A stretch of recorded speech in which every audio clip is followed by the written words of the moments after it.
Mr. Secretary, it's very good to have you with us.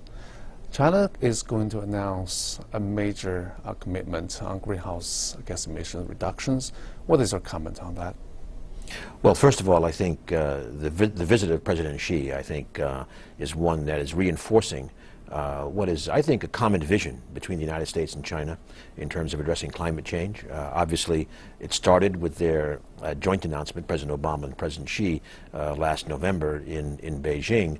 And I might say that that announcement itself was very, very important. It really changed the nature, I think, of the global dialogue in terms of how we will address climate. But now, with this visit, we are going to the next step. We're talking about implementation. I think in both countries, the basis really of our approach is to show through domestic actions that we are addressing climate change in a serious way. So I think President Xi's announcements are very exciting.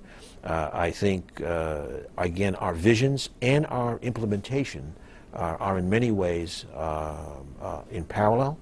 And I think that this is going to give us, this visit and our joint announcements will give us and the world, I think, a lot more momentum going into the Paris negotiations in December. That announcement is obviously a follow-up action on China to achieve the goals, the ambitious goals that the two countries announced late last year.